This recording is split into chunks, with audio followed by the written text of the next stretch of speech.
Nah, pada saat itu saya memberikan gambaran kepada pemilik toko tersebut bahwa banyak sekali secara tidak sadar, banyak sekali owner dari perusahaan itu kehilangan bisnis hanya karena kita tidak bisa menjaga hubungan dengan para konsumen, ya. Dan saya tanya bahwa biasanya yang namanya konsumen toko komputer itu adalah beli putus. Maksudnya adalah jarang sekali terjadi yang namanya follow up dengan para konsumen. Mereka datang beli komputer, setelah itu selesai. Ya, ada maintenance-nya paling-paling kalau seandainya komputer rusak dan sebagainya, akhirnya orang itu kembali untuk memperbaiki atau servis komputernya. Paling-paling cuma seperti itu. Nah, saya katakan kepada pemilik usaha toko komputer tersebut, bagaimana kalau seandainya Anda mulai mengubah kebiasaan toko Anda. Jadi, setiap kali orang beli komputer di toko Anda atau beli apapun di toko Anda, kenapa nggak Anda mulai minta yang namanya database, nomor telepon, dan juga emailnya? Ya, karena itu penting sekali. Kita bicara mengenai bisnis, kita bicara mengenai bank data. Ya, database itu mahal sekali. Nah, coba bayangkan Pak, pada saat itu saya katakan, coba bayangkan Pak, kalau seandainya Bapak grab email mereka. Jadi Bapak bisa memberikan informasi-informasi mengenai perkembangan komputer yang ada saat ini.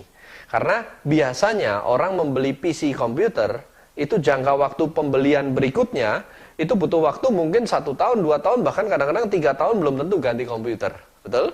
Nah, dengan adanya kita memberikan informasi secara rutin, contohnya dengan video email, kita berikan informasi tentang perkembangan prosesor saat ini, ya, dengan perkembangan yang begitu cepat, atau mungkin kita berikan informasi-informasi mengenai game komputer yang baru. Siapa tahu dengan adanya video email informasi seperti itu menggelitik para konsumen atau para konsumennya itu untuk membeli game misalkan, atau dia pengen mengupgrade komputernya, atau misalkan game aja ya, anaknya pengen beli game dan akhirnya dia pakai gamenya tapi komputernya nggak support. Nah, otomatis itu akan terjadi pembelian lebih cepat dibanding dengan seandainya kita tidak melakukan follow up.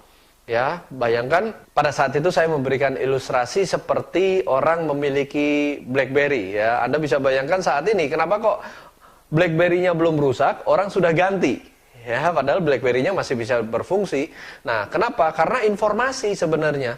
Informasi itu bisa datang dari iklan, informasi itu bisa datang dari teman-teman sekitar dan sebagainya yang mengatakan, "Oh, ini loh BlackBerry saya sekarang sudah touchscreen ya dengan video kamera atau kamera yang ada itu sekian megapiksel." Nah, otomatis kita langsung merasa BlackBerry kita kuno gitu. Dan akhirnya kita mengganti BlackBerry kita dengan BlackBerry yang model yang terbaru. Padahal sebenarnya BlackBerry kita cuma dipakai untuk BlackBerry Messenger atau hanya untuk sekedar telepon dan sebagainya, hanya untuk itu. Ya, kecanggihannya nggak bisa dimanfaatkan maksimal. Tapi saya hanya ingin menekankan bahwa informasi yang diberikan rutin kepada konsumen dan sebagainya itu bahkan bisa membuat kita memiliki bisnis yang lebih banyak lagi.